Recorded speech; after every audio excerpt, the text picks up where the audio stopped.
Zohran Mandani capped a meteoric political rise after being elected as the next mayor of New York City. The self-avowed democratic socialist has been chosen by the voters in the US's financial capital to govern the city for the next 4 years.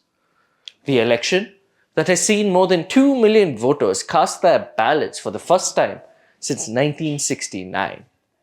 Mamdani's victory is a remarkable political outcome for the candidate who a year ago was unexpected to win the city's top job. As a 34-year-old state assembly member, Mamdani built a campaign focused on the affordability crisis with a strong use of social media and the extensive canvassing door-to-door by volunteers, all of which turned the race around. The candidate defeated his nearest challenger, the former Democratic governor of the state of New York, Andrew Cuomo, by 10 percentage points, to become the first Muslim mayor of New York City. The insurgent campaign by a backbench state lawmaker was launched at a time when the Democratic old guard in New York City remained scandal-riddled, disillusioning the city electorate. In September 2024, incumbent Mayor Eric Adams was indicted on federal charges of bribery and fraud.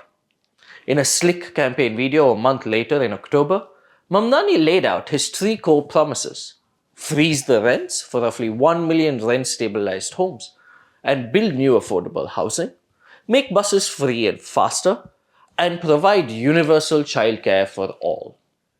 The message worked, with New Yorkers selecting Mamdani over Cuomo for the second time in just 5 months. First, during the primaries, securing the Democratic nomination, and now, in the general election. Cuomo, the former governor of New York, was once the most powerful leader in the state. The son of Mario Cuomo, who was also a powerful governor in Albany, Andrew Cuomo was expected to win by a mile in the elections as a part of his return to the political stage. In Tuesday's election, however, over 1 million voters cast their ballots in support of Mamdani, while Cuomo was a distant second at around 850,000 votes cast in his favor, according to data from the Board of Elections in the city of New York. Curtis Sliwa, the Republican nominee, won around 145,000 votes and finished a distant third, conceding the election very early in the night. New York's Mamdani moment comes at a time when the Democratic Party has struggled to find a unified message to oppose Trump, and the off-year elections provides an opportunity for the party members to jostle to lead the track the party takes into the 2026 midterm elections. New York City is not just the US's financial capital, but also one of the most diverse cities in the country and has an outsized influence on Washington, D.C.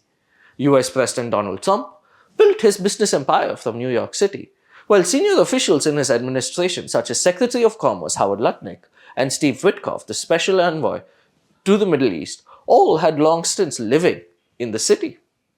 Democratic Senate Minority Leader Chuck Schumer is from New York City, while House Minority Leader Hakeem Jeffries is also from the Big Apple. Schumer did not endorse Mamdani through the election cycle. Jeffries stepped in with an endorsement towards the end of the campaign, indicating the fissures within the Democratic Party politics. Former President Barack Obama spoke with Mamdani last weekend before endorsing him for the polls.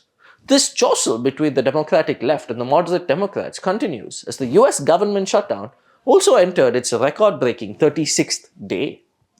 Democratic governor candidates such as Abigail Spanberger and Mickey Sherrill won their elections in Virginia and New Jersey respectively in a promising night for the Democratic Party that is still reeling from the loss of the White House and the US Congress last November.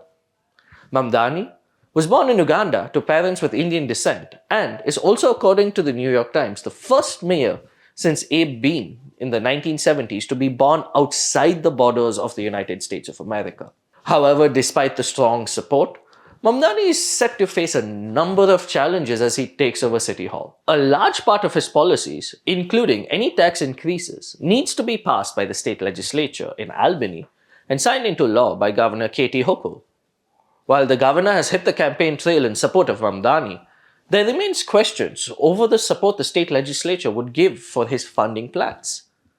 The mayor-elect is also poised to enter City Hall with deep distrust of a number of core demographics in New York City. Home to almost 1.4 million Jews, New York City is one of the largest Jewish populations outside of Israel. Politics within the community continues to be deeply fractured since the 7th October 2023 attacks by Hamas and the resulting war in Gaza. A large number of Jewish organizations, such as UJA Federation of New York, came out against Mamdani during the election campaign. Trump, who waded into the race over the weekend, threw his support behind Cuomo in a backhanded fashion, claiming that he would rather have a bad Democrat than a communist in City Hall. That's all from me today. Subscribe below for more such news and analysis.